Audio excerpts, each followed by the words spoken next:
Eu preciso te contar algo que me envergonha até os ossos. Algo que eu carrego como uma pedra no peito há 5 anos. E olha, eu sei que você vai me odiar. Eu me odeio também. Mas deixa eu te mostrar como um homem destrói a própria vida em uma única frase.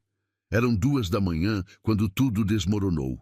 Eu estava sentado na ponta da cama, ainda de terno, a gravata jogada no chão. O telefone vibrava sem parar no meu bolso. Mensagens dela. Da outra. Você vai contar para ela ou eu conto? A luz do abajur deixava tudo meio amarelado, meio doente. O apartamento cheirava a café frio e ao perfume que Isadora tinha passado horas antes de dormir, antes de eu chegar em casa e destruir tudo. Ela estava sentada na poltrona em frente a mim, descalça, o cabelo preso num coque bagunçado, as mãos tremendo segurando aquele teste de farmácia, 2 linhas roxas, nítidas, impossíveis de ignorar. Rafael, eu tô grávida. A voz dela saiu tão baixa, tão cheia de esperança e medo ao mesmo tempo, que eu senti algo se rasgar dentro de mim. Mas não foi amor. Foi pânico, foi desespero puro, porque naquele exato momento, tudo que eu conseguia pensar era: isso vai arruinar tudo, isso vai acabar com meu futuro, meu pai vai me matar. Você já sentiu quando o chão some debaixo dos seus pés? Quando tudo que você planejou vira cinza em um segundo? Eu tinha 27 anos, herdeiro de uma construtora. Meu pai martelava na minha cabeça todos os dias: você vai casar com alguém do nosso nível, você vai ser sócio, você vai fazer essa empresa crescer. E Isadora vendia flores numa loja de bairro, usava vestidos de brechó, ria alto demais. Cheirava a terra molhada e lavanda. Ela era tudo que meu pai desprezava e tudo que eu amava, ou achava que amava. Ela olhou para mim esperando... o quê? Um abraço? Um sorriso? Lágrimas de alegria? Eu não conseguia me mexer. Meu corpo tinha virado pedra. Eu só olhava para aquele teste e pensava: tem que ter um jeito de sair disso, tem que ter. Você não vai falar nada? Ela perguntou. A voz já estava quebrando. Eu respirei fundo. Tentei parecer calmo. Tentei parecer racional. Mas quando eu abri a boca, o que saiu foi monstruoso. Isadora, a gente precisa pensar direito. Agora não é a hora. Eu tô assumindo projetos novos. Meu pai tá cobrando resultado. A gente nem tem estrutura para isso. Estrutura. Como se amor precisasse de planilha. Como se filho fosse investimento de risco. Ela ficou em silêncio, só olhando para mim. E eu vi o exato momento em que ela entendeu que eu não ia ficar, que eu não ia segurar a mão dela, que eu ia escolher a construtora, o sobrenome, a aprovação do meu pai, que eu ia escolher tudo, menos ela. Você não quer? Ela sussurrou. E aí veio o pior. O telefone vibrou de novo. No silêncio daquele quarto, o som foi alto, metálico, obsceno. Ela olhou para o meu bolso, depois para mim, e ela sabia. Isadora sempre soube ler meu rosto melhor do que eu mesmo. Tem outra pessoa. Não foi pergunta, foi constatação. Eu podia ter negado. Eu podia ter mentido mais uma vez. Mas eu estava cansado. Cansado de fingir que aquilo ia dar certo. Cansado de esconder Amanda, a advogada que meu pai apresentou, a mulher adequada para a família. A mulher que frequentava os mesmos clubes, que usava salto alto e falava 3 idiomas. A mulher que nunca sujaria as mãos com terra. Então eu confirmei, com o silêncio. E o silêncio, você sabe, dói mais que qualquer grito. Isadora levantou devagar. As pernas dela tremiam. Ela colocou a mão na barriga, num gesto instintivo, protegendo algo que ainda era do tamanho de uma semente.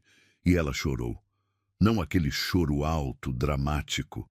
Foi um choro baixo, entalado, de quem está tentando não desmoronar na frente de quem já te despedaçou. Sai daqui, eu falei. Minha voz saiu dura, cortante, como se eu tivesse ensaiado, como se eu fosse o dono da situação. O quê? Ela me olhou sem acreditar. Isso não vai funcionar, Isadora. Você sabe disso. A gente está em mundos diferentes. Esse bebê, isso vai complicar tudo. Para você, para mim, para todo mundo. Eu me levantei, fui até o armário, peguei a mala dela, aquela mala velha de tecido que ela trouxe quando veio morar comigo 6 meses antes. Comecei a jogar as roupas dentro, as blusas coloridas, os vestidos floridos, as rasteirinhas desgastadas, tudo que era ela, tudo que eu tinha dito que amava. Ela ficou parada, em choque, me vendo fazer aquilo, empilhar a vida dela como se fosse lixo. Rafael, não para. A gente pode conversar. A gente pode... Não tenho que conversar. Eu fechei a mala com força. O zíper travou. Eu puxei com raiva até abrir de novo. Minhas mãos suavam. Você precisa ir. Agora. Agora? São 2 da manhã. Eu não ligo. Eu não ligo. 3 palavras que eu nunca vou esquecer. 3 palavras que eu gostaria de poder arrancar da minha boca, do ar, da memória dela. Isadora respirou fundo, limpou as lágrimas com as costas da mão, e ela fez algo que me partiu. Ela ficou digna, não implorou, não gritou, não me xingou. Ela só pegou a mala que eu joguei no chão, calçou as sandálias, pegou a bolsa e parou na porta. Ela virou para mim uma última vez. O rosto dela estava inchado, vermelho, destruído, mas os olhos dela tinham algo novo, algo que eu nunca tinha visto antes. Decepção, nojo, desprezo. Você e esse bebê é um problema. Eu falei isso, eu realmente falei isso. E você sabe o que é pior?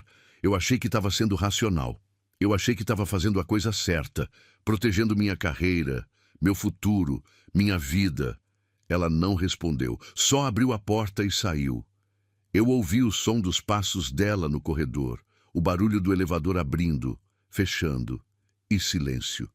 Eu fiquei ali, parado, no meio da sala vazia. O apartamento nunca tinha parecido tão grande, tão frio. Eu me sentei no sofá e peguei o telefone. Respondi à mensagem de Amanda.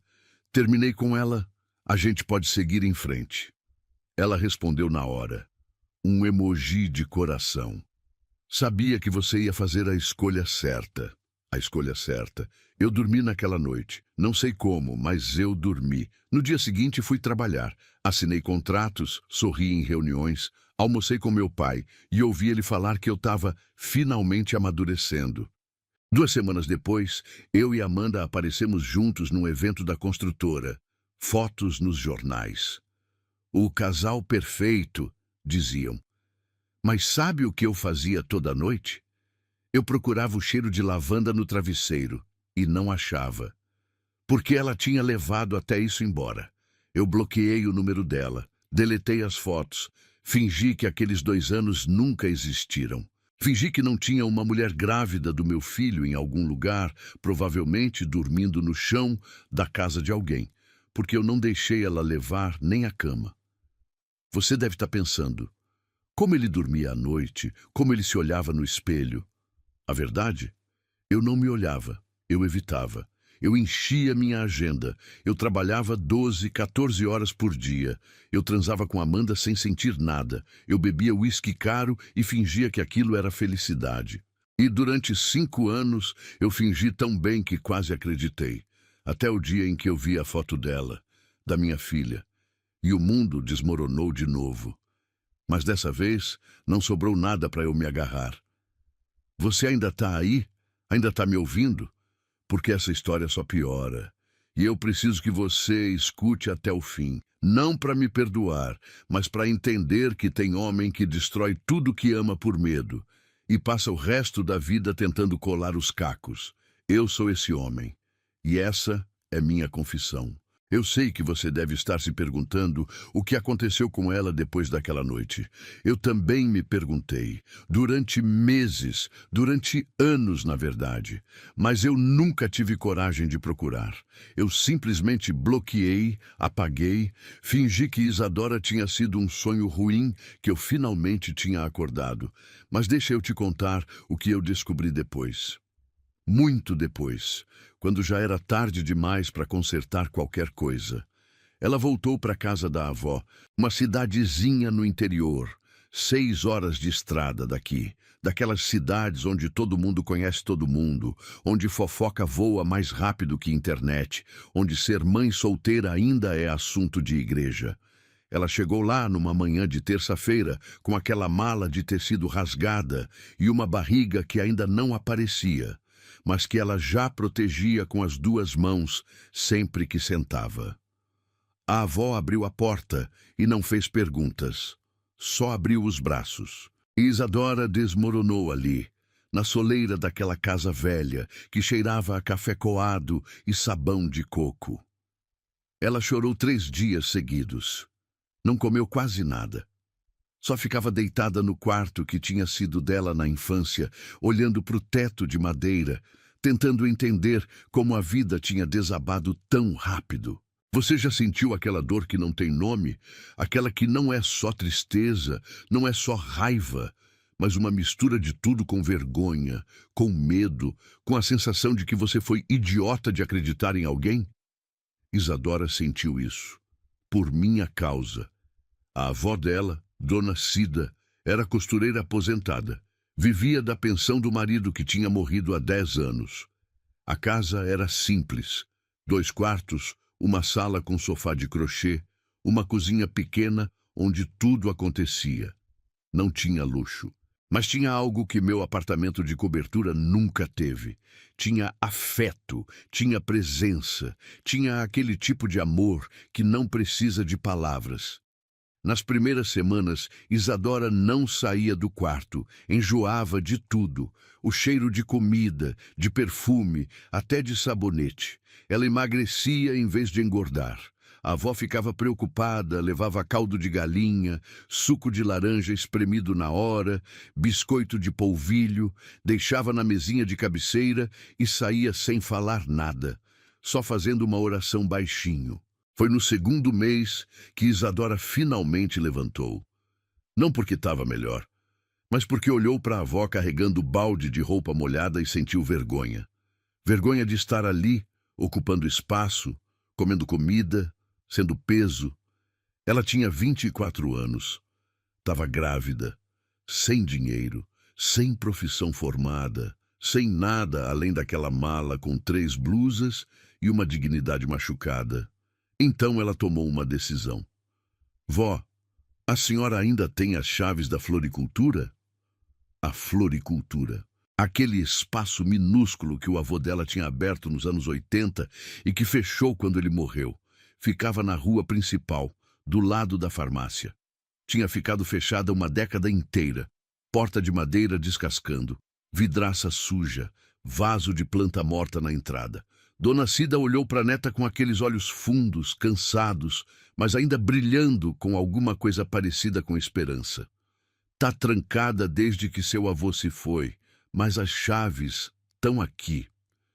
Isadora pegou as chaves, desceu a rua devagar, a mão na barriga que já começava a crescer. O sol batia forte naquela tarde de março. Ela abriu a porta e o cheiro de mofo invadiu tudo. Teias de aranha nos cantos, prateleiras cobertas de poeira, o balcão de madeira rachado. Tudo destruído pelo tempo. Ela podia ter desistido ali. Podia ter trancado aquela porta de novo e voltado para o quarto, para o choro, para a depressão que estava comendo ela viva. Mas sabe o que ela fez? Ela pegou uma vassoura e começou a varrer. Sabe o que dói em mim quando eu imagino essa cena? É que ela estava sozinha, grávida de 4 meses, varrendo pó e entulho de um lugar abandonado. Enquanto eu estava em reunião com arquitetos, escolhendo acabamento de mármore para um prédio que eu nem ia morar. Enquanto eu estava jantando em restaurante caro com Amanda, fingindo ouvir ela falar sobre a promoção no escritório de advocacia. Enquanto eu estava na academia malhando peito e tríceps, preocupado com shape para a festa de fim de ano da construtora. Isadora varria e chorava, e varria mais. Levou 3 semanas para limpar aquele lugar. Sozinha. Dona Cida ajudava quando podia, mas as pernas já não aguentavam muito. Então Isadora carregava balde, esfregava chão, lavava vidro, lixava madeira, A barriga crescendo, as costas doendo, os pés inchando dentro daquela sandália velha que ela usava todo dia. Os vizinhos olhavam, comentavam: coitada, voltou grávida e largada. Eu sempre soube que aquele namorado da capital não prestava. Ela podia ter estudado, arrumado coisa melhor. Isadora ouvia tudo, abaixava a cabeça e continuava varrendo. Teve uma noite que ela sentou no meio daquela loja vazia e surtou. Ela ligou para o meu número, bloqueado, mandou mensagem, não entregou, tentou pelo Instagram. Eu tinha apagado ela de tudo. Ela gritou sozinha ali dentro, socou o chão, xingou meu nome inteiro. Chorou até não ter mais lágrima. E quando acabou, ela olhou para o próprio reflexo no vidro sujo da vitrine. Cabelo amarrado com elástico de dinheiro, camiseta larga manchada de tinta, barriga aparecendo por baixo do tecido, olheiras profundas, mãos calejadas. Ela não se reconheceu.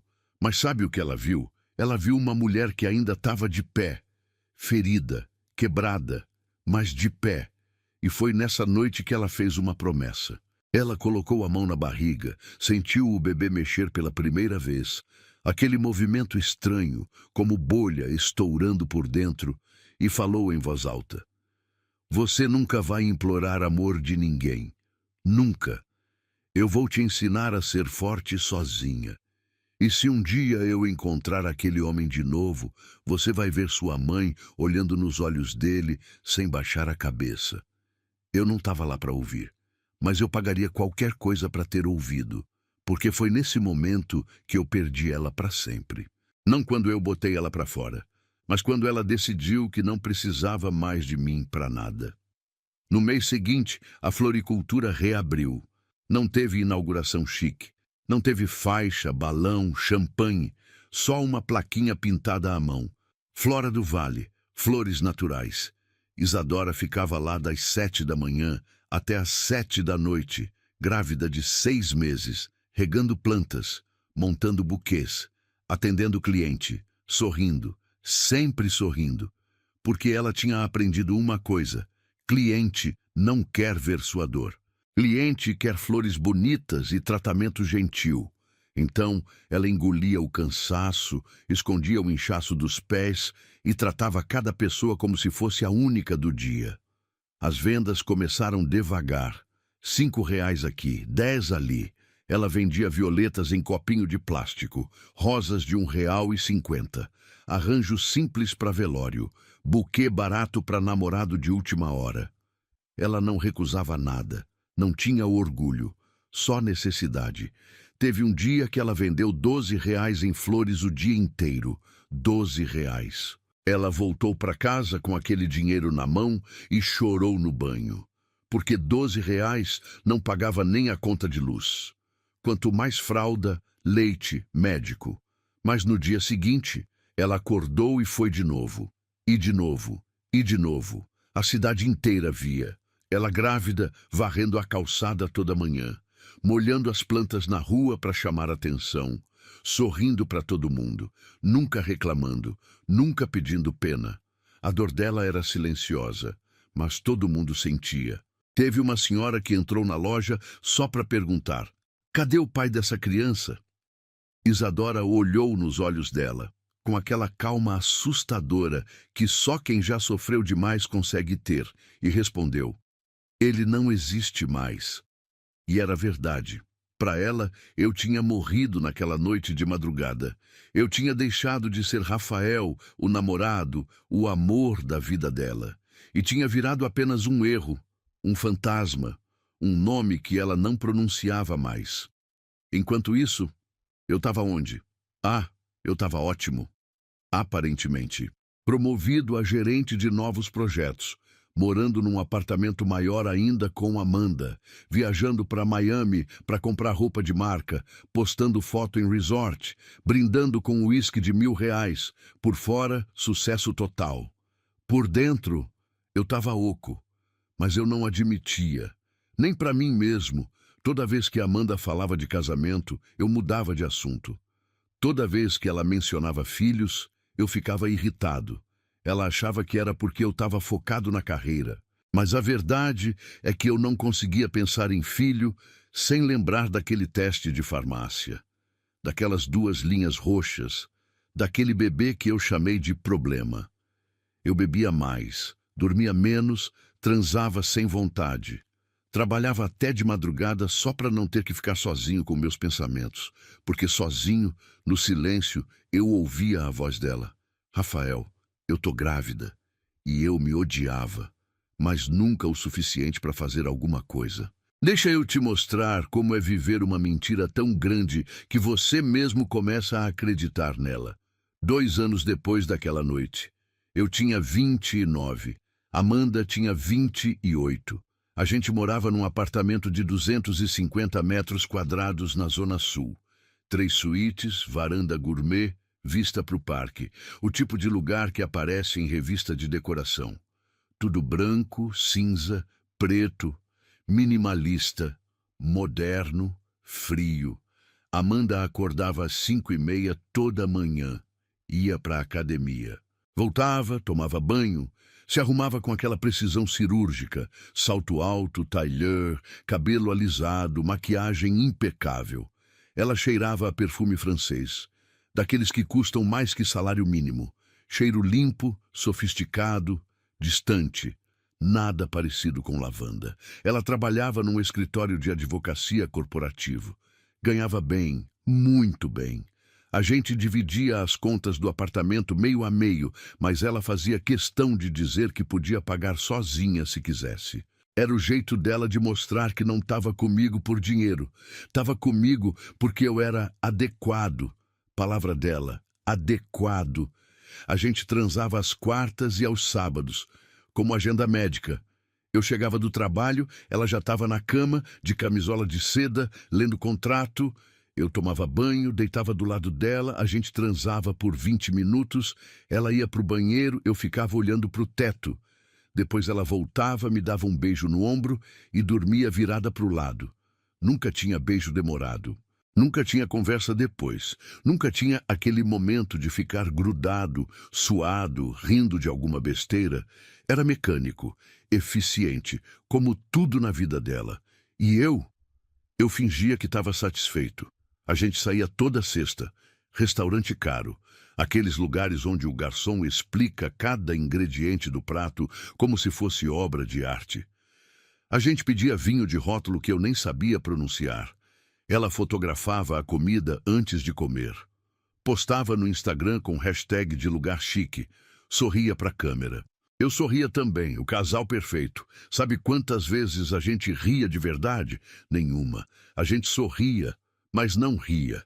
Tem diferença. Sorrir é pose. Rir é quando você esquece que está sendo visto. E a gente nunca esquecia. A gente estava sempre sendo visto. Sempre em exibição. Meu pai amava a Amanda. Ele a tratava melhor do que me tratava. Chamava ela de a advogada. Pergunta para a advogada o que ela acha. A advogada concorda comigo.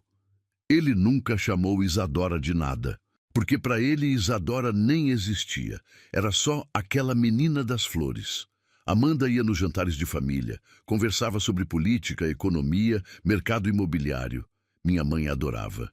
Finalmente uma mulher com conteúdo, ela dizia, como se Isadora fosse vazia. Como se plantar flor e fazer buquê fosse menos digno que processar empresa.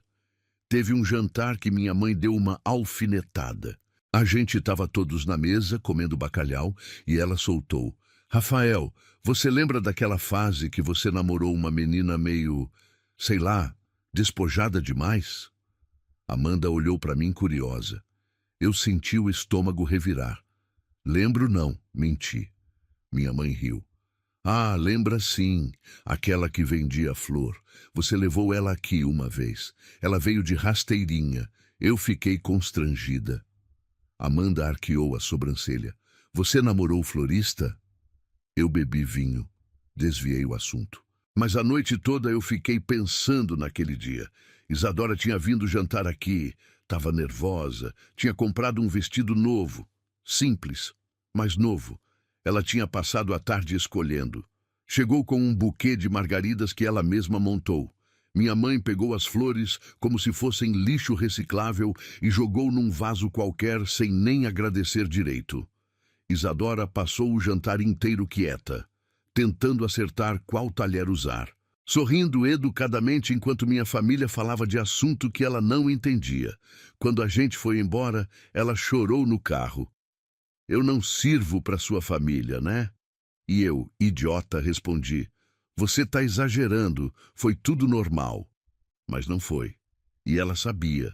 Amanda, por outro lado, navegava naquele ambiente como peixe na água. Ela ria das piadas do meu pai, elogiava a comida da minha mãe, citava artigo de lei quando meu tio falava de imposto. Ela tinha nascido para aquilo, para ser troféu, para ser exibida. E o pior, ela sabia disso e gostava. Uma vez eu perguntei para ela, você me ama? A gente estava deitado na cama depois do sexo de quarta-feira. Ela estava mexendo no celular. Parou. Me olhou com aqueles olhos castanhos, frios, calculistas. Amor é muito abstrato, Rafael. Eu te respeito, eu admiro sua inteligência, a gente tem compatibilidade. Isso é mais sólido que amor. Compatibilidade. Como se relacionamento fosse software. Eu não respondi, só virei para o lado e fingi dormir. Mas passei a noite inteira acordado, olhando para o teto, pensando, que diabos eu estou fazendo aqui? Porque a verdade é que eu não amava Amanda. Eu nunca amei. Ela era conveniente, ela encaixava. Ela não me desafiava, não me confrontava, não me fazia sentir nada além de adequado. Isadora me fazia sentir tudo. Raiva, alegria, tesão, medo, paz, caos. Ela era imprevisível, intensa. Ela dançava descalça na sala, cantava no chuveiro, ria alto, chorava mais alto ainda. Ela era vulcão. Amanda era gelo. Eu tinha escolhido o gelo porque tinha medo de queimar. Teve uma vez que eu e Amanda fomos para um resort em Cancún. Viagem de uma semana. Tudo pago. A gente ficou num bangalô na praia. Cama king size de frente para o mar. Piscina privativa. Café da manhã servido na varanda. Parecia perfeito. Mas eu passava as tardes deitado na espreguiçadeira, olhando para o mar, pensando, por que eu não estou sentindo nada? Amanda tirava foto, postava, respondia comentário. Que casal lindo, vivendo o sonho, relacionamento goals. E ela sorria, aquele sorriso de propaganda de pasta de dente. Uma noite, eu bebi demais. Tequila, cerveja, vodka, tudo misturado. A gente estava num bar na praia, música ao vivo, casais dançando. Amanda não dançava. Dança de praia é brega, ela dizia. Eu olhei para uma menina do outro lado do bar. Ela usava vestido florido, ria alto, dançava sozinha, e por um segundo, só um segundo, eu vi Isadora. Levantei, fui até o banheiro, tranquei a porta, olhei para o espelho. Eu estava bronzeado, malhado, bem vestido, rico, bem-sucedido e vazio. Eu segurei na pia e perguntei baixinho, bêbado, para o meu reflexo. Cadê você? Cadê o Rafael que existia antes? Mas eu sabia a resposta. Eu tinha matado ele, naquela madrugada, quando eu botei Isadora para fora. Eu voltei para o bangalô. Amanda estava dormindo. Eu deitei do lado dela e fiquei olhando para o teto. O som do mar entrando pela janela. E pela primeira vez em 2 anos, eu deixei a verdade entrar. Eu não era feliz. Eu nunca tinha sido. Eu só estava confortável. E tinha confundido conforto com felicidade. No voo de volta, Amanda estava lendo o processo. Eu estava olhando pela janela. Ela comentou sem tirar os olhos do papel. A gente devia casar ano que vem. Meu coração despencou. Por quê? Ela finalmente me olhou. Porque faz sentido. A gente tem estabilidade, carreira. A gente se completa profissionalmente. Seria bom para a imagem dos dois. Imagem. Não amor. Não desejo. Não saudade. Imagem. Eu não respondi. Ela voltou a ler o processo. E eu fiquei ali, preso naquele avião, preso naquele relacionamento, preso naquela vida que eu mesmo construí. e que me sufocava todo santo dia. Quando a gente chegou em casa, eu fui para o banheiro. Sentei no chão do box, liguei o chuveiro e chorei. Chorei porque eu tinha tudo: apartamento, carro, dinheiro, mulher bonita, aprovação da família, sucesso profissional. Tudo.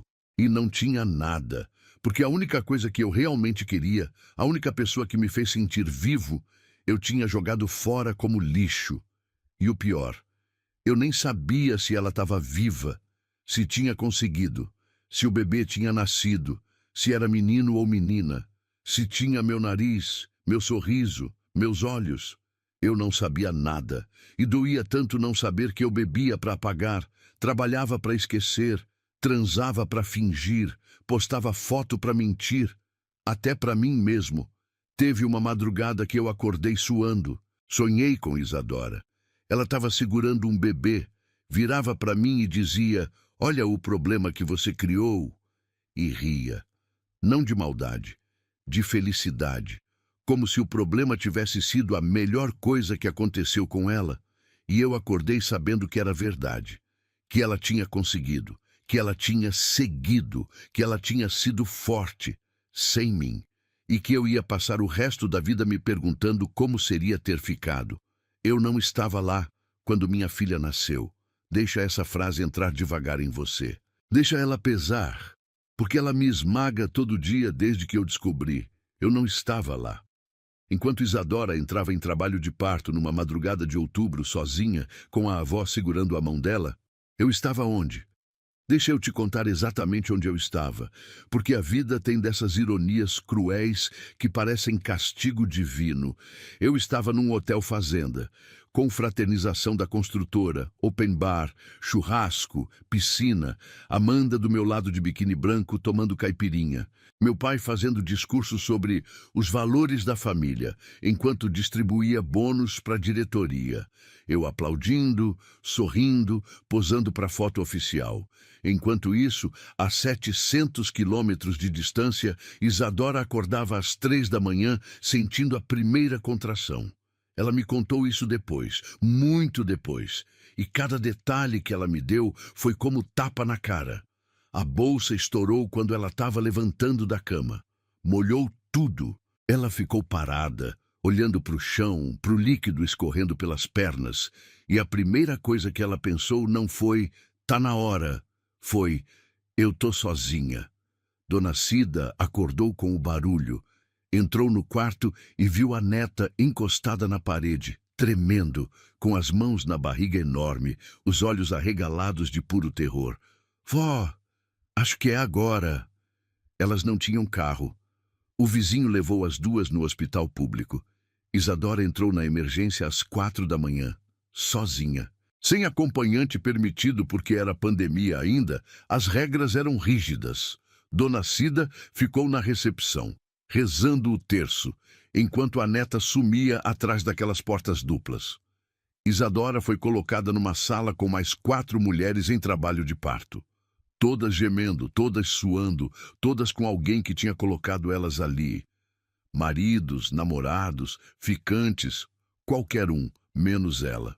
A enfermeira perguntou: "O pai vem?" Isadora respondeu com a voz cortada pela dor: "Não tem pai."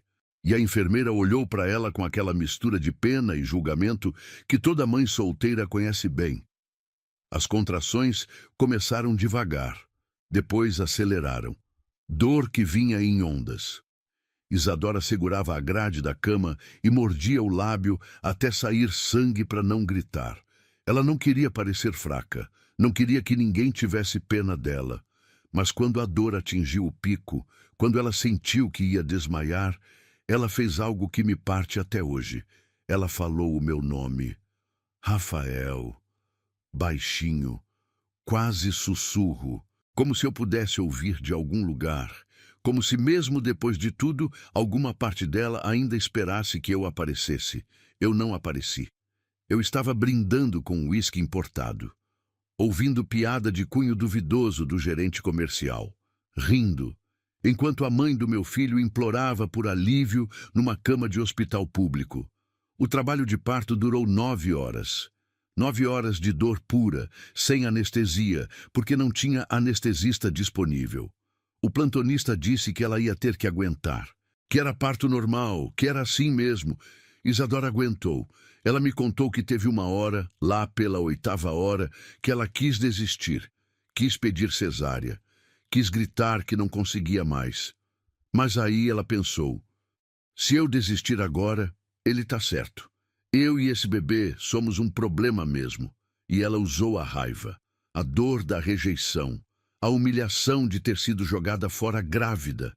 Ela transformou tudo isso em força e empurrou.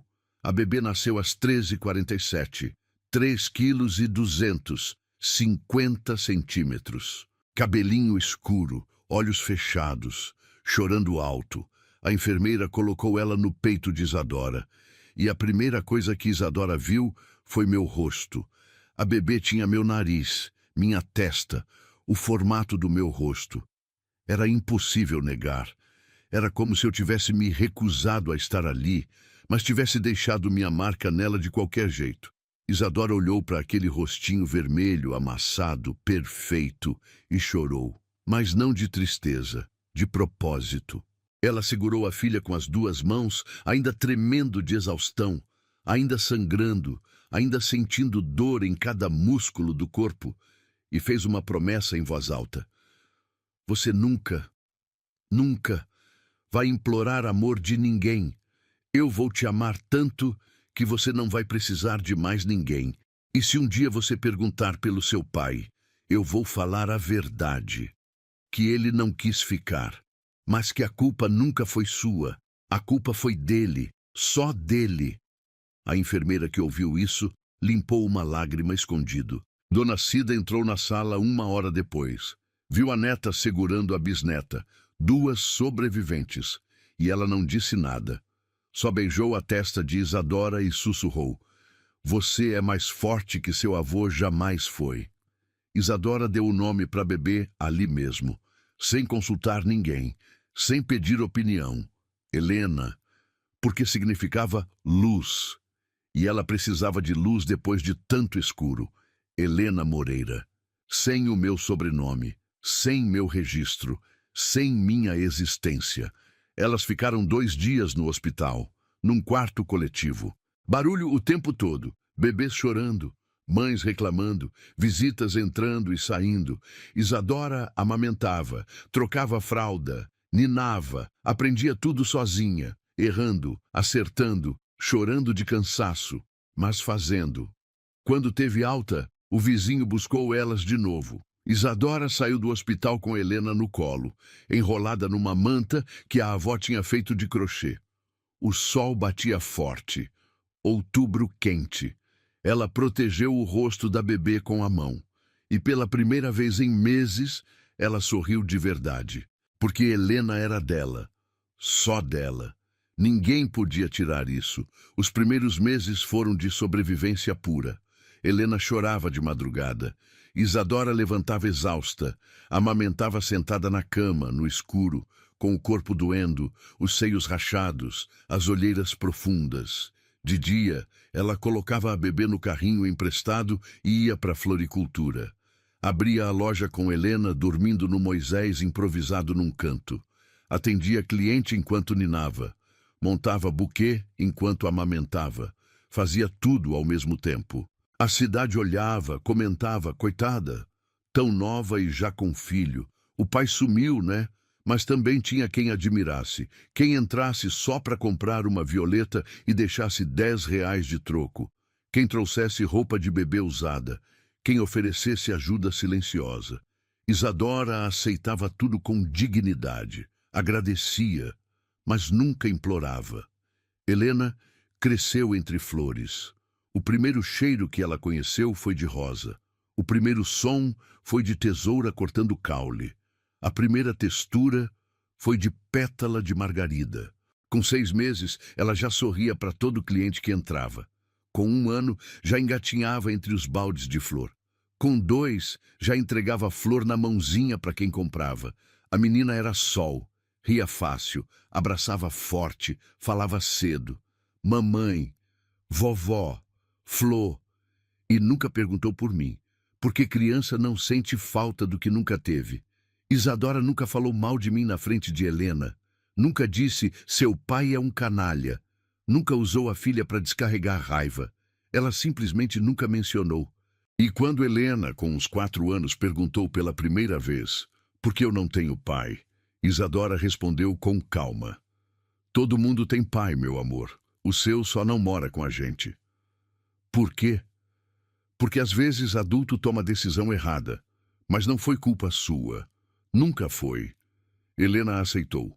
Porque criança aceita o que é dito com amor. E foi assim que os anos passaram. Isadora construindo. Helena crescendo. A floricultura prosperando. Flora do Vale virou referência na cidade. Não porque era chique, mas porque tinha alma. Cada buquê que Isadora montava tinha cuidado. Ela conversava com o cliente, perguntava para quem era, para que ocasião, e criava algo único. Ela fez buquê para velório que fez a família inteira chorar de tão bonito. Fez arranjo de casamento que virou foto viral na região. Fez decoração de aniversário que parecia coisa de revista. E ela cobrava justo. Nunca abusava, mas também nunca se diminuía. O dinheiro começou a entrar, devagar, mas constante. Ela conseguiu reformar a loja, comprar geladeira nova para guardar flor, trocar a van velha por uma mais nova, pagar escola particular para Helena. Ela cresceu em todos os sentidos. E eu não fazia ideia de nada disso. Eu estava vivendo minha vida de mentira, trabalhando, bebendo, transando sem vontade, evitando espelho. Até que um dia, 5 anos depois daquele nascimento que eu perdi, a vida decidiu me cobrar a conta. E quando ela cobrou, não deixou nem troco. Porque eu ia descobrir que enquanto eu perdia tempo fingindo ser feliz, Isadora tinha construído algo real. Ela tinha vencido, e eu tinha perdido tudo. Inclusive a chance de ver minha filha dar o primeiro sorriso, o primeiro passo, a primeira palavra. Eu perdi tudo, e nem sabia ainda, 5 anos depois. Eu tinha 32, e minha vida tinha desmoronado. Sabe quando você constrói um castelo de cartas? Fica lindo, parece sólido, até que alguém respira perto, e tudo desaba em 1 segundo. Foi exatamente assim.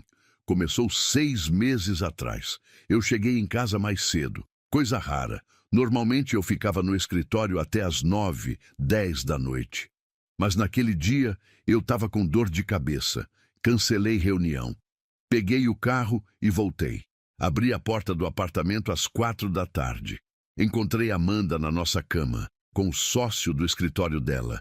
Eu não gritei, não bati, não fiz escândalo.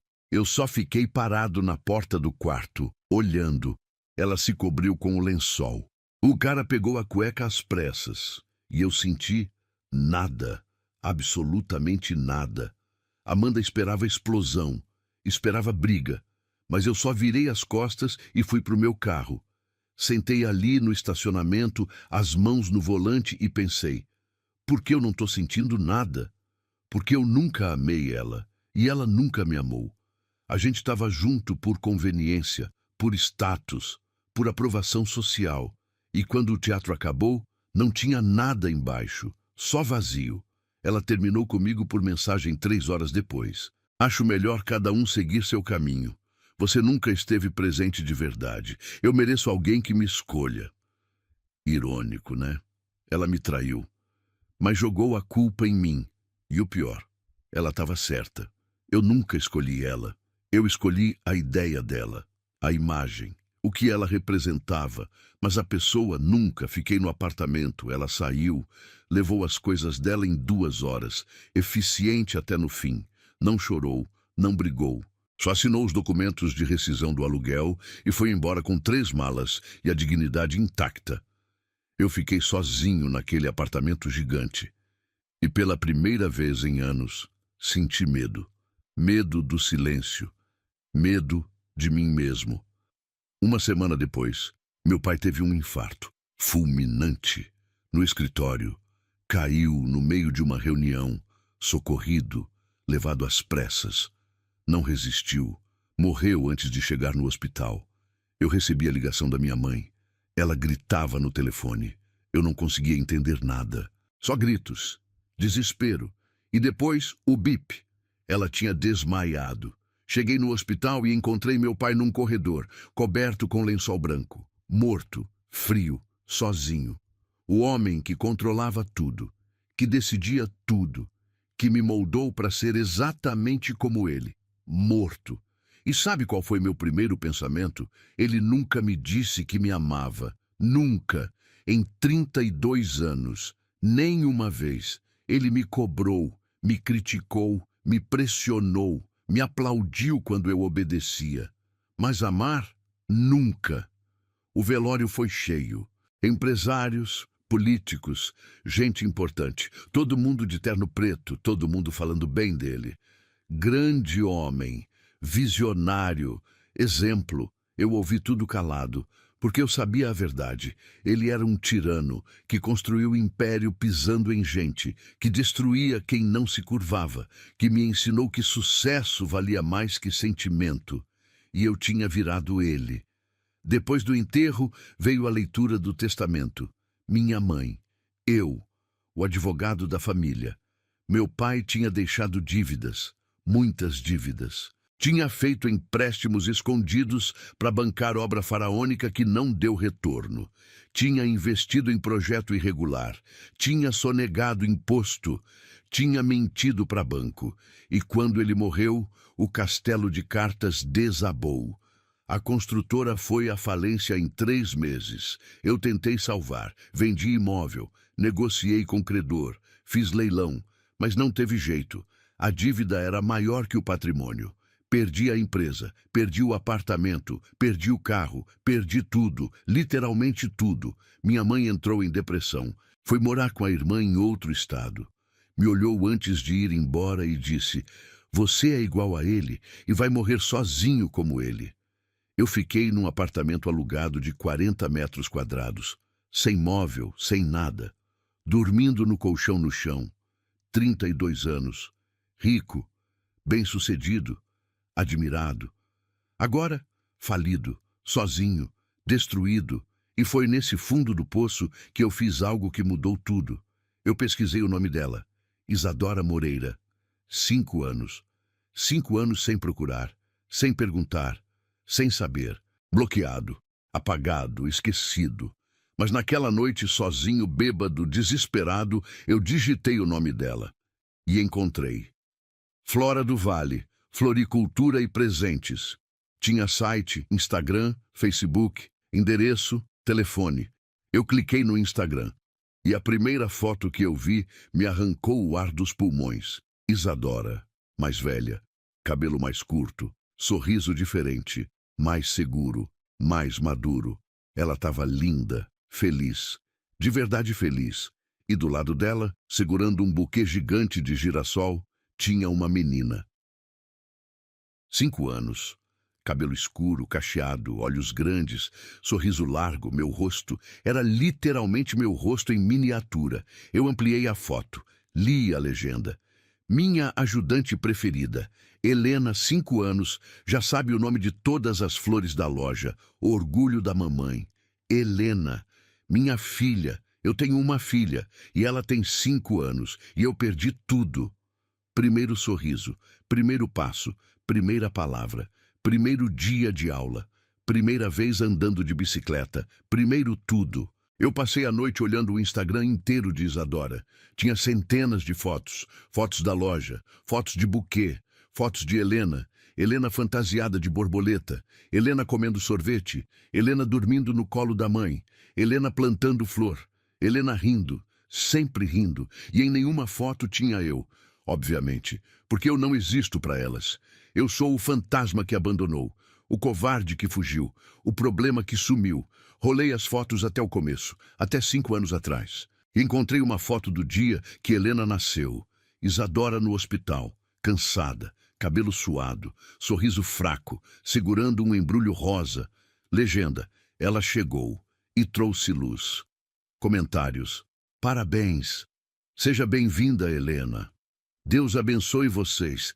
Ninguém perguntou pelo pai. porque já sabiam que eu não prestava. Eu fechei o celular, joguei na parede, desabei no chão e chorei. Chorei que nem criança, soluçando, gritando, batendo no chão, porque eu tinha perdido tudo, não o dinheiro, não a empresa, não o apartamento. Eu tinha perdido 5 anos da vida da minha filha, 5 anos que eu nunca vou recuperar. E a culpa era minha. Eu fiquei 3 dias sem sair de casa, olhando as fotos, pausando em cada detalhe, o nariz dela, o sorriso, o jeito de segurar flor. Tudo meu, tudo Isadora, tudo perfeito, e eu não estava lá. Voltei no Instagram, olhei as fotos mais recentes, tinha uma de 2 semanas atrás. Isadora, Helena e um homem, alto, bonito, sorriso gentil, abraçando as duas. Legenda: tarde no parque com pessoas especiais. Ele estava na vida delas, um homem bom, presente, que fazia Helena rir, que ajudava Isadora, que estava lá, no meu lugar, e eu senti algo que nunca tinha sentido na vida. Ciúme devastador. Não ciúme possessivo, ciúme de arrependimento, ciúme de quem perdeu algo precioso por burrice, ciúme de quem olha pela janela a vida que podia ter tido. Ele estava vivendo minha vida, a vida que eu joguei fora. Fiquei 1 semana pesquisando, descobri tudo. A floricultura tinha crescido. Isadora era respeitada na cidade, tinha ganhado o prêmio de melhor comércio local, tinha dado entrevista para jornal da região. Ela tinha vencido, sozinha, sem mim, apesar de mim. E Helena? Helena estava feliz, saudável, amada. Tudo que eu não dei. Teve uma noite que eu sentei no chão daquele apartamento vazio e falei em voz alta: eu sou o problema. Sempre fui. E era verdade. Eu tinha chamado elas de problema. Mas o problema sempre fui eu. Meu egoísmo, minha covardia, meu medo, minha fraqueza. Eu destruí a única coisa real que eu já tive. E agora, 5 anos depois, falido, sozinho, quebrado, eu finalmente entendia. Isadora não precisava de mim. Helena não precisava de mim. Elas tinham construído uma vida linda, sem mim. Mas eu precisava delas, desesperadamente. Não para me salvar, não para me redimir, mas porque pela primeira vez na vida eu queria fazer algo certo. Eu queria conhecer minha filha. Eu queria pedir perdão. Eu queria pelo menos tentar. Então eu tomei a decisão mais assustadora da minha vida. Eu ia até lá, ia dirigir 6 horas, ia bater na porta daquela floricultura, ia olhar nos olhos de Isadora e ia implorar, não por ela voltar, mas por uma chance de ser pai. Mesmo que fosse tarde, mesmo que eu não merecesse, mesmo que ela me cuspisse na cara, eu ia tentar, porque não tentar era morrer todo dia lembrando do que eu perdi, e eu já estava morrendo há 5 anos. Eu dirigi 6 horas e 15 minutos. Saí de madrugada, 4 da manhã, ainda estava escuro. Peguei a estrada sozinho, num carro alugado, porque o meu tinha sido tomado pelo banco junto com todo o resto. A cada quilômetro que eu passava, meu estômago embrulhava mais, mão suando no volante, coração disparado. Eu ensaiava o que ia dizer, tentava montar frase na cabeça. Isadora, eu sei que não tenho direito, não, fraco. Eu errei, eu fui covarde, mas eu quero conhecer minha filha. Não, parece desculpa esfarrapada. Me perdoa. Ridículo. Como se 2 palavras apagassem 5 anos.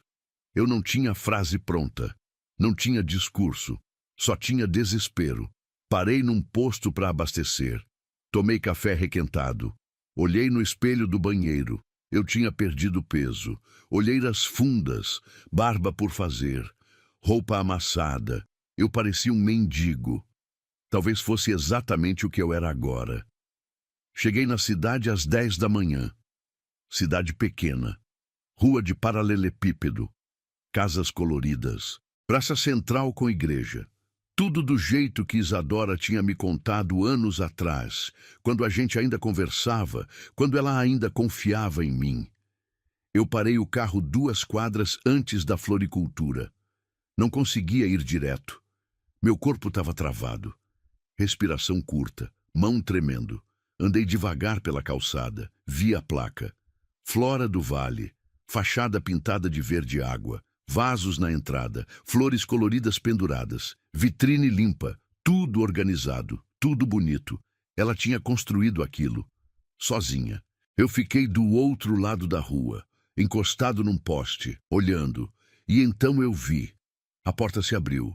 Isadora saiu com uma cliente.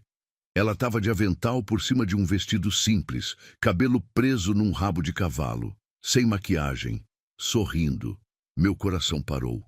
Ela estava mais bonita do que eu lembrava.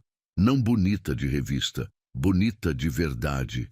Bonita de quem dorme bem, de quem tem paz. A cliente agradeceu. Isadora entregou um buquê embrulhado em papel pardo. As duas riram de alguma coisa. A mulher foi embora. Isadora ficou arrumando os vasos da entrada. E então saiu uma criança. Helena, minha filha. Ela usava vestidinho amarelo, tênis rosa, cabelo cacheado solto. Ela segurava um regador pequenininho, molhava as plantas, cantarolava alguma música. Eu não conseguia respirar. Ela era perfeita, pequena, delicada, sorridente, e ela era minha, geneticamente minha. Mas em tudo mais, de Isadora, o jeito de se mover, a risada, a concentração, tudo Isadora. Helena terminou de molhar as plantas e gritou: "Mamãe, terminei!" Isadora se abaixou, beijou a testa da menina. "Bom trabalho, meu amor." Elas entraram de volta na loja. Eu fiquei ali, paralisado, olhando para a porta fechada. Quanto tempo eu fiquei? Não sei. Muito. O sol esquentou. Gente passou. Ninguém reparou em mim. Só mais um desconhecido na cidade. Eu tentei ir. Juro que tentei. Dei 2 passos na direção da loja e travei de novo, porque eu não tinha direito. Direito de quê? De aparecer depois de 5 anos, de bagunçar a vida delas, de arrancar a paz que elas conquistaram? Eu voltei para o carro, sentei ali, fiquei olhando para o nada e chorei. Chorei sozinho dentro daquele carro alugado, numa cidade que não era minha, olhando para uma vida que eu podia ter tido. Eu passei 3 dias assim, hospedado num hotel barato na saída da cidade.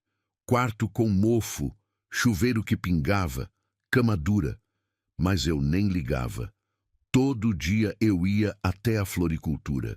Estacionava longe, observava. Eu vi Isadora abrindo a loja todo dia às 8 em ponto. Vi ela varrendo a calçada, organizando flores, atendendo cliente, sempre sorrindo, sempre gentil. Vi Helena chegando de tarde. Vinha de mochila nas costas, uniforme de escola. Entrava correndo e abraçava a mãe. Isadora largava tudo para abraçar de volta. Eu vi o homem. Ele apareceu no 2º dia. Caminhonete branca. Entrou na loja. Ficou uns 20 minutos. Saiu com Isadora e Helena. Os 3 foram tomar sorvete na praça. Eu segui de longe. Vi eles sentados num banco. Helena no meio, comendo picolé, rindo. Isadora encostou a cabeça no ombro dele. Ele beijou o topo da cabeça dela. E Helena? Helena chamou ele de tio Marcos. Tio, não pai. Ainda não. Mas eu vi. Vi o jeito que ele olhava para elas. Protetor, presente, apaixonado. Ele ia ser o pai dela. Não eu. Ele. E eu não podia culpar ninguém além de mim mesmo. Na 3ª noite eu não aguentei mais. Voltei para a floricultura. 2 da manhã. Rua vazia. Silêncio total. A cerca da frente estava torta. Madeira velha. Precisando de conserto. Eu fui até o carro. Peguei ferramentas que eu tinha comprado num mercado. Voltei e consertei. Preguei tábua. Ajeitei dobradiça. Pintei com tinta que comprei. Trabalhei em silêncio. 2 horas, suando. Mãos sujas. Quando terminei, a cerca estava nova. Eu deixei um bilhete anônimo. Papel dobrado enfiado na fresta da porta. Desculpa pela cerca. Ela merecia estar inteira. Assinei só. Alguém que deve muito. Voltei para o hotel. Dormi 2 horas. No dia seguinte fui até a loja de novo. De longe, vi Isadora encontrando o bilhete. Ela leu. Olhou para a cerca. Franziu a testa. Guardou o papel no bolso. Ela sabia. Não tinha como não saber. Fiz isso mais 3 vezes. Consertei a calha que pingava, troquei lâmpada queimada da fachada, plantei flores novas no canteiro da entrada, sempre de madrugada, sempre em silêncio, sempre deixando bilhete. Essas flores vão durar mais no sol. A calha estava entupida, agora vai parar de pingar. Desculpa por tudo. No 5º dia eu cheguei e a porta da floricultura estava aberta. 10 da noite, luz acesa lá dentro. Ela estava me esperando. Eu parei na calçada, coração explodindo no peito. Isadora apareceu na porta, braços cruzados, rosto sério. Eu sei que é você, Rafael. A voz dela, 5 anos sem ouvir. E continuava a mesma, firme, clara. Eu não conseguia falar, só olhava para ela. Entra. Ela falou. Não foi convite, foi ordem. Eu entrei. A loja cheirava a terra molhada e rosas. Tudo estava organizado, limpo. Havia amor em cada detalhe. Isadora ficou atrás do balcão. Eu fiquei na frente, como cliente, como estranho. Silêncio. Ela me olhou de cima a baixo, reparou na roupa velha, no emagrecimento, na barba mal feita. Você tá péssimo, ela disse, sem dó. Eu sei. O que você quer aqui? Eu respirei fundo, mãos tremendo, voz falhando. Eu vi a foto da Helena. No Instagram. Ela não respondeu, só esperou. Eu sei que eu não tenho direito. Eu sei que eu sou a pior pessoa do mundo. Eu sei que eu... Para. Ela cortou. Não quero ouvir desculpa decorada. Fala logo o que você quer. Eu engoli seco. Eu quero conhecer minha filha. O rosto dela não mudou, mas os olhos dela queimaram. Sua filha? Ela repetiu. Devagar, perigoso. Desde quando ela é sua filha? Isadora, você chamou ela de problema. A voz dela subiu. Você me botou pra fora grávida de madrugada. Você bloqueou meu número. Você sumiu. Você não estava lá quando ela nasceu, quando ela chorou a primeira vez, quando ela teve febre, quando ela aprendeu a andar. Você não estava em nada. Cada palavra foi tapa na cara. Você tá certo, eu não estava. E agora você aparece aqui, 5 anos depois, querendo o quê? Perdão, aceitação, um tapinha nas costas porque você finalmente cresceu? Não. Minha voz saiu quebrada. Eu não quero perdão. Eu não mereço. Então o que você quer? Uma chance. Eu olhei nos olhos dela. Uma chance de ser pai. Mesmo que eu não mereça, mesmo que seja tarde. Só, deixa eu tentar. Ela riu. Mas foi riso amargo. Ferido. Você acha que é fácil assim? Aparecer e pedir chance? Depois de tudo? Não, eu sei que não é. Você sabe? Ela se aproximou. Ficou perto. Perigosamente perto. Você sabe o que é parir sozinha? Você sabe o que é amamentar chorando? Você sabe o que é trabalhar grávida de 8 meses porque você não tem ninguém? Você sabe? Eu baixei a cabeça, lágrimas caindo. Não, eu não sei. Pois é, você não sabe de nada. Silêncio pesado, doloroso. Ela respirou fundo, limpou o rosto com as costas da mão. Você disse que eu e esse bebê éramos um problema. A voz dela ficou baixa, controlada, mas tremendo. Eu ouvi isso todo dia durante 5 anos. Eu acordava ouvindo, eu dormia ouvindo. Eu olhava para Helena e me perguntava se ela era problema mesmo, se eu era problema. Isadora, deixa eu terminar. Ela me cortou. Eu levei anos para entender que o problema nunca fui eu. Nunca foi ela. Sempre foi você. Sua covardia, seu egoísmo, seu medo. Eu não tinha defesa, porque era verdade. Eu concordo. Sempre fui eu. Ela me encarou. Olhos vermelhos, rosto molhado. Por que agora, Rafael? Por que depois de tanto tempo? Porque eu perdi tudo. Eu confessei. A empresa, o dinheiro, a mulher. Meu pai morreu. Eu fiquei sozinho. E sozinho eu percebi. A única coisa que eu realmente perdi foi você. E ela. Não me usa para preencher seu vazio. Ela apontou o dedo para mim. Não aparece aqui porque você está quebrado e quer conserto. Helena não é terapia. Ela é uma criança. Eu sei. E é por isso que eu quero fazer direito. Não por mim, por ela. Isadora ficou em silêncio, olhando para mim, analisando. Ela não sabe que você existe. Ela disse finalmente. Eu imaginei. Ela é feliz, tem rotina, tem amor, tem estabilidade. E tem um homem bom na vida dela, um homem que escolheu estar presente. A facada no peito. Eu sei. Se eu deixar você entrar, você pode destruir tudo. Eu não vou destruir, eu juro. Seu juramento não vale nada para mim, ela disse duro. Eu sabia disso. Então eu fiz a única coisa que me restava. Eu caí de joelhos. Ali, no meio da floricultura, no chão de cimento frio. Não foi teatral, não foi manipulação, foi colapso. Minhas pernas simplesmente não conseguiram mais sustentar o peso da culpa. Eu caí e olhei para cima, para ela.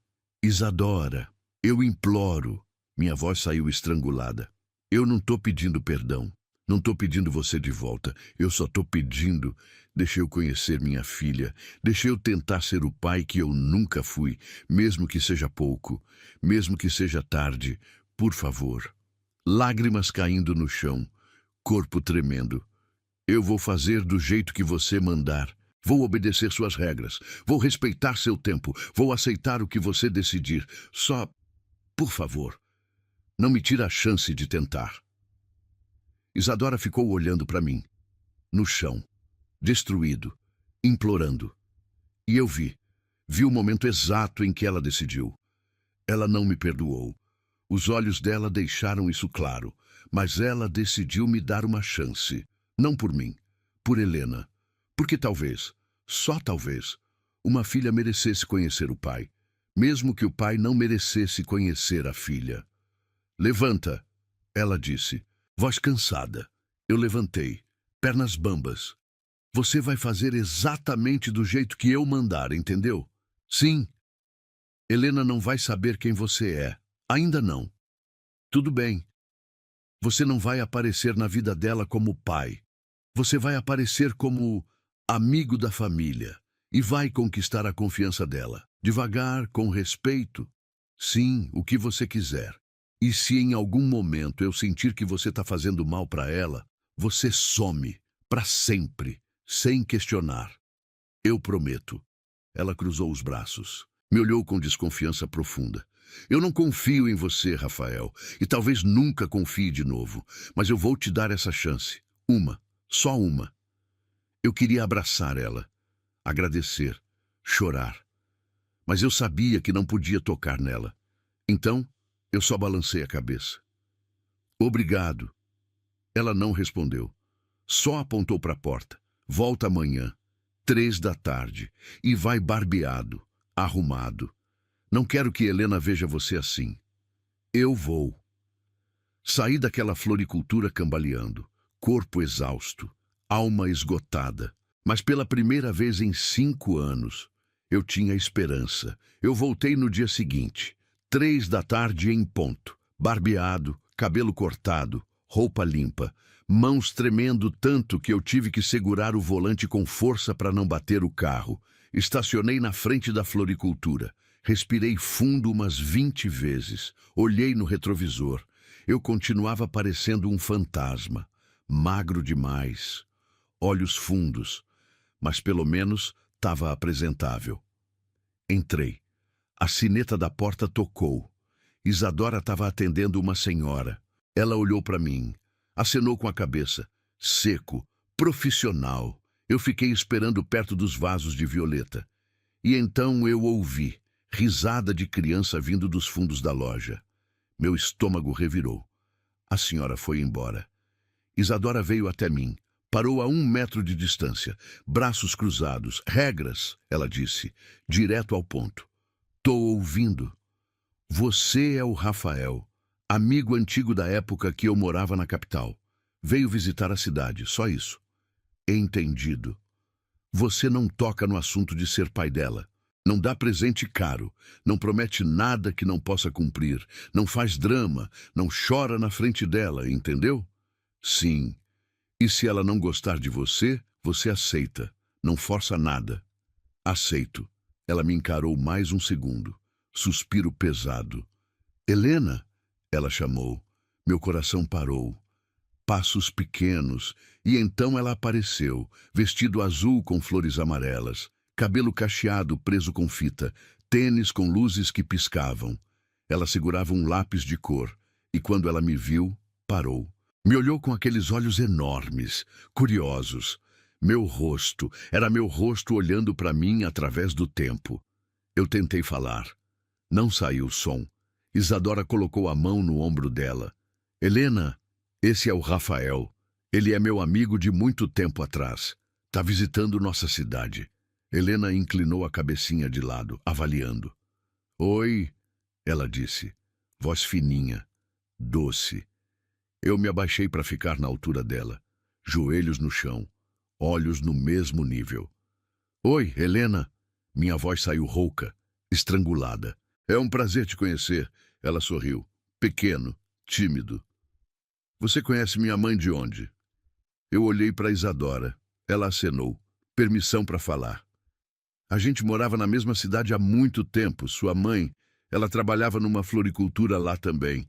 Eu sempre achei as flores dela as mais bonitas. Helena abriu um sorriso maior. Minha mãe é a melhor do mundo em flores. É sim, eu concordei. E era verdade. Ela ficou me olhando, analisando. Criança tem esse radar. Elas sentem quando adulto tá mentindo, quando tem coisa errada. Você tá triste? Ela perguntou de repente, direto, sem filtro. Eu pisquei, surpreso. Por que você acha isso? Seus olhos parecem os olhos da Dona Maria quando o cachorro dela morreu. Isadora interveio. Helena, isso não se pergunta. Mas eu balancei a cabeça. Tudo bem. Olhei para a menina, para minha filha. Eu estava triste, por muito tempo. Mas hoje eu estou um pouquinho menos triste. Por quê? Porque eu conheci você. Ela sorriu de novo, satisfeita com a resposta. Você quer ver meu desenho? Meu coração explodiu. Eu adoraria.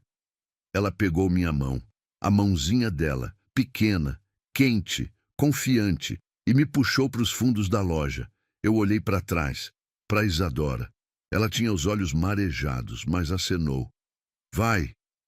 Helena me levou até uma mesinha nos fundos. Tinha papel, lápis de cor, desenhos espalhados. Esse aqui eu fiz hoje de manhã. Ela mostrou. Era um desenho de 3 pessoas. Uma grande com cabelo comprido, uma pequena no meio e uma média do lado. Quem são? Eu perguntei já sabendo a resposta. Essa sou eu, essa é minha mãe. E esse é o tio Marcos. Tio Marcos, o homem bom, o que estava presente. Tá muito bonito, eu disse, e tava. Ela pegou outro papel. Agora eu vou fazer um de você. De mim? É, porque você veio visitar. Ela se concentrou, língua para fora, desenhando com cuidado. Eu fiquei ali, olhando, gravando cada segundo, o jeito que ela segurava o lápis, a concentração no rostinho, o cabelo caindo no rosto. Ela soprava para tirar da frente, igualzinho a Isadora. 15 minutos depois, ela terminou. Pronto! Era um boneco de palito com cabelo preto e cara triste. Esse é você. Tá triste ainda, mas tá melhorando. Ela explicou. Eu ri. Primeira vez em meses que eu ria de verdade. Posso ficar com ele? Ela pensou. Pode, mas você tem que prometer melhorar mais. Eu prometo. Ela estendeu o dedinho mindinho. Promessa de mindinho é para sempre. Eu enlacei meu mindinho no dela, para sempre. Isadora apareceu. Helena, vai lá na frente cuidar das violetas para a mamãe? Tá bom. Ela saiu correndo. Ficamos sozinhos. Eu segurava o desenho como se fosse ouro. Isadora me olhou. Ela gostou de você. Ela é incrível. Eu sei. Pausa. Você pode vir amanhã de novo, mesmo horário. Sério? Mas tem condição? Qual? Você vai morar aqui, na cidade. Não quero você aparecendo e sumindo. Se vai fazer isso, faz direito. Eu balancei a cabeça. Eu vou. Eu alugo alguma coisa. Arrumo trabalho. Trabalho de quê? Você é engenheiro. Aqui não tem construtora grande. Eu trabalho com qualquer coisa. Carpintaria, pintura, mecânica, não importa. Ela me estudou. Procurando mentira, não achou. Tem um quartinho em cima da loja. Tava guardando tralha. Você pode ficar lá temporariamente, até achar lugar. Eu pisquei. Você tá falando sério? Não confunda. Não é caridade. Eu cobro aluguel. 300 por mês. E você ajuda na loja. Carregar peso, consertar o que quebrar, entregas. R$ 300. Eu tinha no máximo 1.200 no banco. Ia durar 4 meses. Eu aceito. E você procura trabalho de verdade. Não fica dependendo de mim. Sim, senhora. Ela quase sorriu. Quase. Amanhã você pode subir suas coisas. E, Rafael? Sim. Você machuca ela, eu te mato. Literalmente. Eu acreditei. Não vou machucar, juro. Ela voltou para a loja. Eu fiquei ali, segurando o desenho. Minha filha tinha me desenhado. E eu tinha um lugar para ficar, perto delas. Os primeiros dias foram estranhos. Eu morava em cima da loja. Quartinho de 10 metros quadrados. Colchão no chão, banheiro compartilhado. Mas era meu. Todo dia eu descia. Ajudava Isadora. Carregava saco de terra. Montava estante. Consertava torneira. Fazia entregas. Helena sempre estava por perto. Depois da escola, ela vinha para a loja. Fazia lição. Desenhava. Ajudava a mãe. E todo dia ela vinha falar comigo. Rafael, olha essa flor. É jasmim. Rafael, você sabe jogar dama? Rafael, você já viu passarinho de perto? Eu respondia tudo, com paciência, com atenção, com amor que eu nem sabia que tinha. Uma tarde, eu estava consertando uma prateleira. Helena sentou do meu lado. Posso ajudar? Claro. Segura aqui para mim. Ela segurou o parafuso, concentrada, séria. Trabalhamos em silêncio. Depois ela perguntou, você vai embora logo? Meu peito apertou. Por quê? Você quer que eu vá? Não! Ela olhou assustada. Eu gosto de você aqui. Eu sorri. Então eu fico mais um pouco. Pode ser? Pode. Pausa. Rafael? Você tem filhos? Eu congelei. Isadora estava perto. Parou de regar as plantas. Olhou para mim, alerta. Eu respirei. Não, não tenho. Por quê? Porque eu nunca fui bom em cuidar de ninguém. Mas você cuida bem das plantas e conserta as coisas. Isso é cuidar. A sabedoria de criança é diferente. Por quê? Porque planta não fica brava quando você erra, ela pensou. Mas se você pedir desculpa, a pessoa perdoa. Nem sempre, Helena. Minha mãe diz que todo mundo merece segunda chance. Eu olhei para Isadora. Ela desviou o olhar. Sua mãe é sábia. Helena voltou a brincar com o parafuso. E eu fiquei ali, pensando. Será que eu merecia segunda chance? Passou um mês. Eu arrumei trabalho numa oficina mecânica. Ajudante, salário mínimo. Mas era honesto. Acordava cedo. Trabalhava. Voltava para a loja. Ajudava a Isadora. Brincava com Helena. Virou rotina. Isadora começou a relaxar. Não muito, mas um pouco. A gente conversava sobre Helena, sobre a loja, sobre coisas pequenas, nunca sobre o passado. Até que uma noite eu desci, 2 da manhã, buscar água. Isadora estava na cozinha da loja, tomando chá, chorando baixinho. Eu parei na porta. Tá tudo bem? Ela limpou o rosto rápido. Tá, só cansaço. Eu sabia que era mentira. Posso sentar? Ela hesitou. Acenou. Sentei do outro lado da mesa. Silêncio. Eu tô com medo, ela confessou, voz baixa. De quê? De você ir embora e destruir ela. Eu balancei a cabeça. Eu não vou. Você disse isso antes. Facada certeira. Eu sei. E eu vou carregar isso pro resto da vida. Mas Isadora, Eu não sou mais aquele homem. Como eu sei?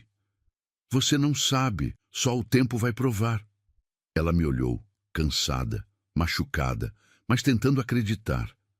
Ela perguntou se você é o pai dela. Meu mundo parou. O quê? Ontem, na hora de dormir, ela perguntou. E você falou o quê? Perguntei por que ela achava isso. E ela disse que você tem o mesmo nariz que ela e que você olha para ela do jeito que o tio Marcos olha para mim. Eu não conseguia respirar. O que você respondeu? Eu disse que ia conversar com você primeiro. Silêncio pesado.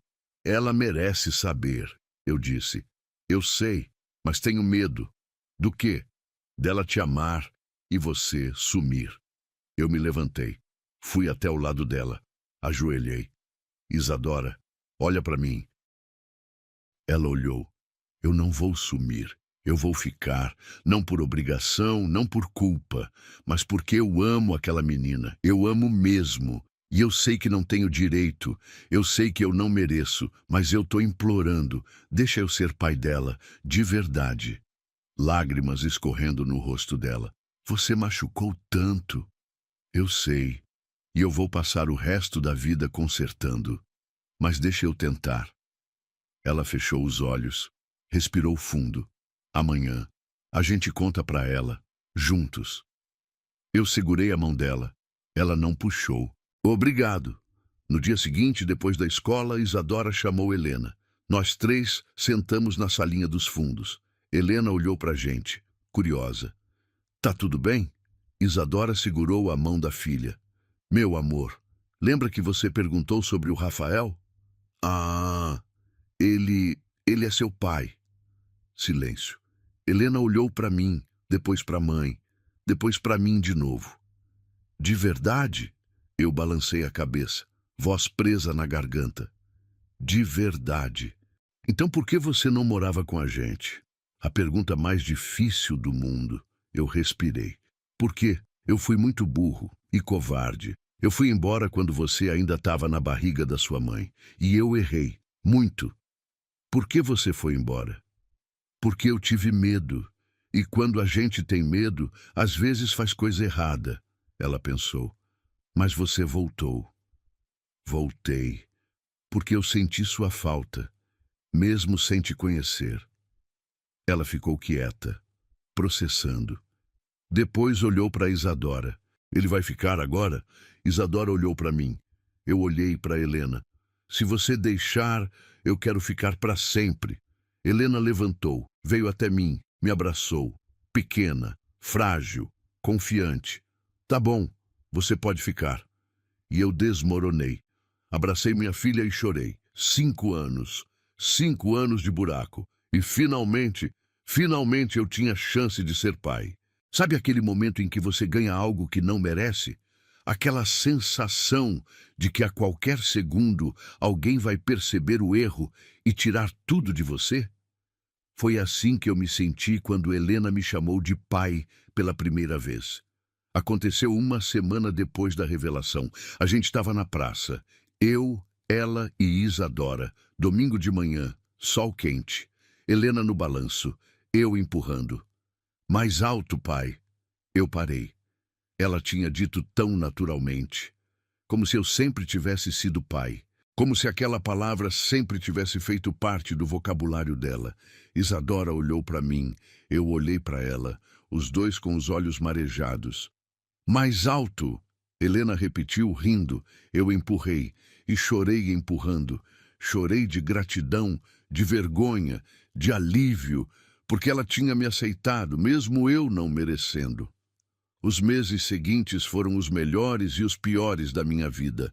Melhores porque eu estava descobrindo quem era Helena, cada detalhe, cada mania, cada medo. Ela tinha medo de trovão. Então, nas noites de tempestade, ela batia na minha porta. Eu descia. A gente sentava na salinha. Eu contava a história até ela dormir no meu colo. Isadora deixava. Não falava nada. Mas eu via nos olhos dela. Medo. Medo de que eu sumisse. Medo de que aquilo fosse mentira. Eu entendia. Helena adorava plantar, então todo sábado a gente ia para o quintal dos fundos. Eu cavava, ela colocava a muda, a gente regava junto. Pai, essa aqui vai dar flor rosa? Vai sim. E se não der? A gente cuida até dar. Ela sorria, confiante. E eu me perguntava como uma criança de 5 anos conseguia ter mais fé em mim do que eu mesmo. Teve um dia que ela me perguntou: Pai, por que você foi embora? A gente estava fazendo lição de casa, matemática, somar, subtrair. A pergunta veio do nada.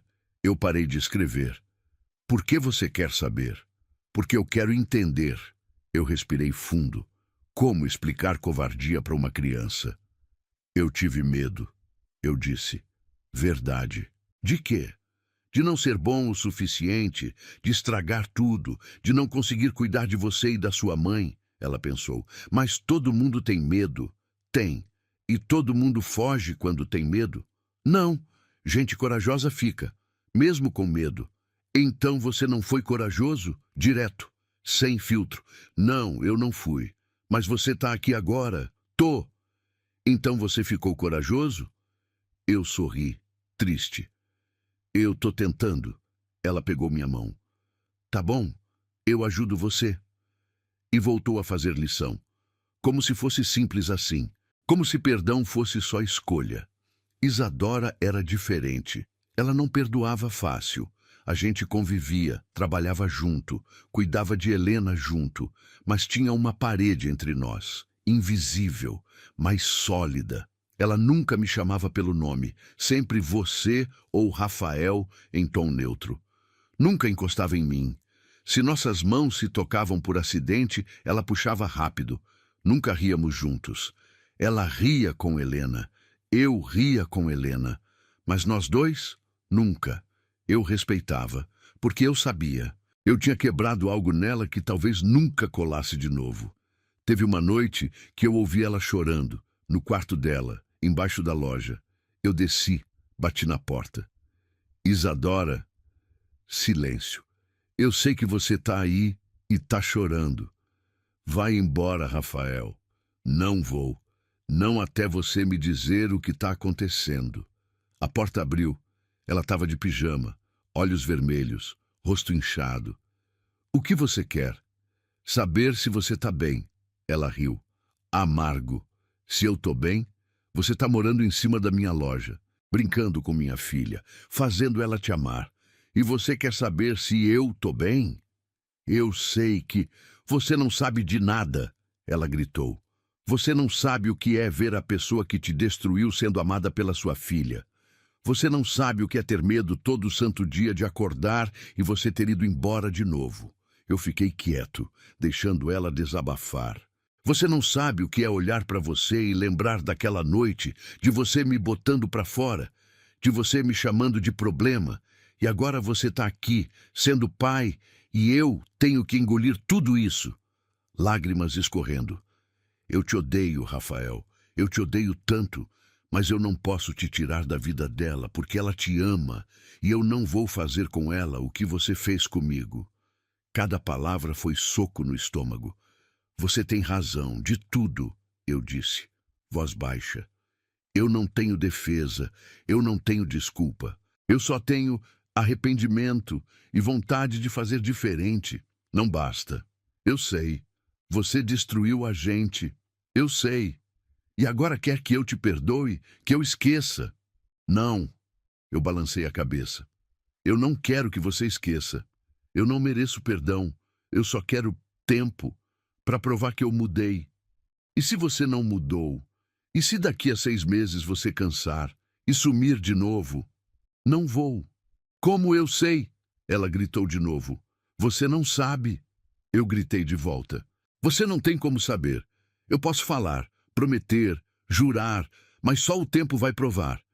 Então me dá esse tempo, Isadora. Me deixa ficar, me deixa provar. Ela me encarou. Respiração pesada. Eu tenho medo de você. A voz dela saiu quebrada, vulnerável. Medo do quê? De acreditar de novo, e você me quebrar de novo. Eu dei um passo, devagar. Eu não vou te quebrar. Você já quebrou. Então deixa eu colar os pedaços. Não dá para colar. Tá despedaçado demais. Então deixa eu juntar e construir algo novo. Não como era, mas algo real. Ela fechou os olhos, cansada.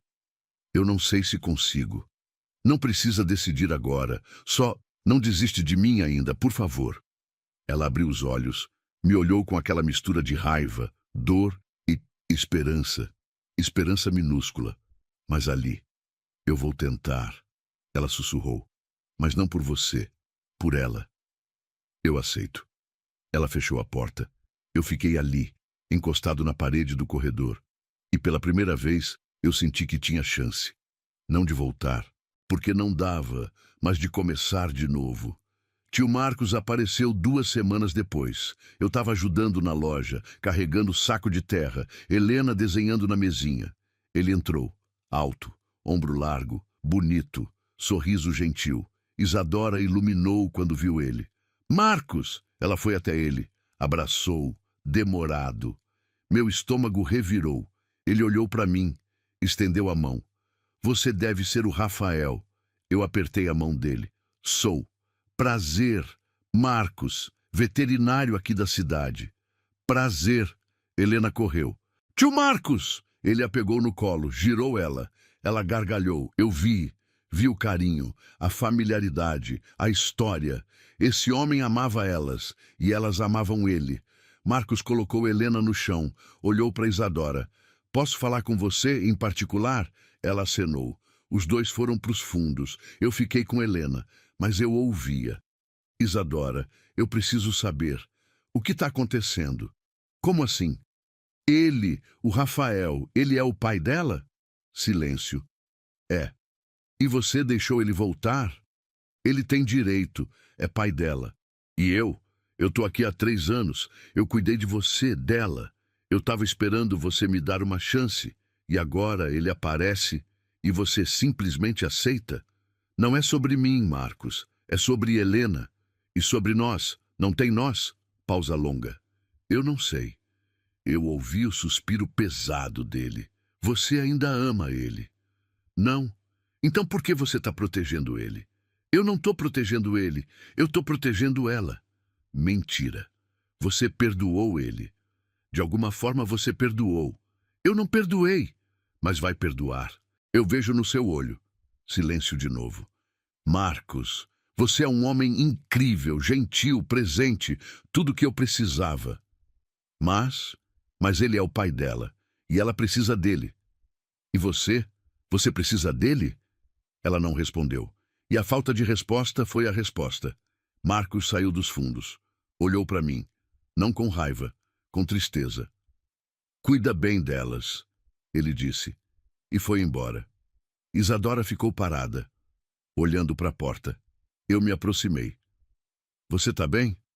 Eu acabei de perder o homem mais decente que já conheci. Desculpa, ela me olhou.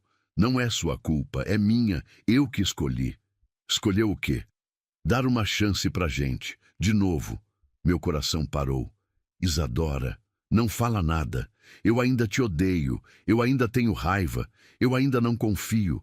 Mas Helena merece ter o pai e eu mereço tentar de novo, não como era, mas como pode ser. Eu não sabia o que dizer. Então eu só sussurrei. Eu não vou te decepcionar. Você já decepcionou. Agora você só pode melhorar. E ela voltou para o balcão, deixando eu ali, processando. Ela tinha escolhido, não por amor, mas por esperança. 6 meses depois, Helena fez 6 anos. Fizemos festa na floricultura, decoração simples, bolo caseiro, amiguinhos da escola. Ela apagou a velinha, fez pedido. O que você pediu? Eu perguntei. Não posso falar, senão não realiza. Nenhuma pista, ela pensou. Chegou perto. Sussurrou no meu ouvido. Eu pedi para você nunca mais ir embora. Meu mundo desabou e se reconstruiu ao mesmo tempo. Eu a peguei no colo, abracei forte. Eu nunca mais vou, meu amor, nunca, eu juro. Promessa de Mindinho. Promessa de Mindinho. A gente entrelaçou os dedinhos. E eu soube. Eu tinha encontrado meu lugar. Não na construtora, não no apartamento de luxo, não na vida de mentira, mas ali, numa cidade pequena, numa floricultura, com uma filha que me aceitou e uma mulher que me deu segunda chance. Hoje, um ano depois, eu acordo cedo, desço, abro a floricultura com Isadora. A gente trabalha lado a lado, sem palavras demais, mas com paz. Helena acorda, desce correndo, abraça a gente. Bom dia, pai, bom dia, mãe. A gente toma café junto, os três. De tarde, eu busco Helena na escola. A gente passa na sorveteria. Ela conta como foi o dia. De noite, eu leio história para ela. Ela dorme segurando minha mão. Isadora e eu sentamos na varanda. Tomamos chá. Às vezes a gente conversa, às vezes fica em silêncio, mas é silêncio bom, confortável. Teve uma noite que ela encostou a cabeça no meu ombro. Obrigada, ela disse. Por quê? Por ter voltado, por ter ficado, por ter provado. Eu beijei o topo da cabeça dela. Obrigado por ter me deixado. Eu não sou o empresário rico, não sou o herdeiro. Não sou o homem bem-sucedido que meu pai queria. Eu sou mecânico, ajudante de floricultura, pai de uma menina de 6 anos. Acordo cedo, trabalho com as mãos, ganho pouco, durmo no colchão no chão. Mas eu sou feliz, de verdade feliz. Porque eu aprendi que sucesso não é conta bancária. É acordar e ter alguém que te ama esperando. Aprendi que riqueza não é apartamento de luxo. É abraço de filha antes de dormir. Aprendi que homem de verdade não é quem foge quando fica difícil, é quem fica, mesmo destruído, mesmo quebrado. Eu fui o pior homem do mundo. Eu abandonei a mulher que eu amava, grávida, no meio da madrugada. Eu perdi 5 anos da vida da minha filha. Eu joguei fora tudo que importava, mas eu voltei. Não porque eu merecia, mas porque elas mereciam a chance de ter um pai. E eu passei cada dia desde então provando que eu mudei. Não com palavras, mas com presença. Semana passada, Helena me perguntou: pai, você é feliz? A gente estava plantando rosa no quintal. Sou muito mais feliz do que antes, infinitamente mais. Por quê? Porque antes eu tinha tudo, mas era vazio. Agora eu tenho pouco, mas é real. Ela sorriu. Eu também sou feliz. Por quê? Porque eu tenho você e a mamãe. E as flores? Simples assim. Felicidade de criança, que deveria ser felicidade de adulto também. Eu não vou mentir para você. Tem dias que eu acordo e ainda sinto culpa. Culpa dos 5 anos perdidos. Culpa de ter machucado Isadora. Culpa de ter sido covarde, mas então Helena acorda, me abraça e diz: bom dia, pai. E a culpa diminui, porque eu não posso mudar o passado, mas eu posso construir o futuro. Um dia de cada vez, uma flor plantada de cada vez, um abraço de cada vez. Isadora ainda não disse que me ama. E tudo bem, porque eu não preciso que ela diga. Eu vejo, no jeito que ela deixa café pronto para mim. No jeito que ela sorri quando Helena me chama de pai. No jeito que ela encosta a cabeça no meu ombro nas noites de quinta. Um dia, talvez, ela diga, mas se não disser, tudo bem, porque eu já tenho mais do que eu mereço. Se você está me ouvindo até agora, obrigado. Obrigado por ter escutado a confissão de um homem que destruiu tudo e tentou reconstruir. Eu não sou exemplo. Eu não sou herói. Eu sou só um cara que errou feio e que está tentando acertar. Mas se tem uma coisa que eu aprendi nunca é tarde para tentar de novo. Nunca é tarde para pedir perdão. Nunca é tarde para ficar. Então, se você fez merda, se você machucou alguém, se você fugiu quando devia ter ficado, volta. Humildemente, sem orgulho, sem desculpa. Volta e fica. Porque a pessoa que você machucou talvez não te perdoe, mas talvez te dê uma chance. E uma chance é tudo o que você precisa. Hoje de noite, quando eu for deitar, vou beijar a testa de Helena. Vou sussurrar: eu te amo, minha filha. E vou agradecer, porque eu abandonei ela antes de nascer. E mesmo assim, ela me chama de pai. Eu não mereço, mas vou passar o resto da vida merecendo. Bem-vindo de volta à minha vida, eu nunca mais vou embora.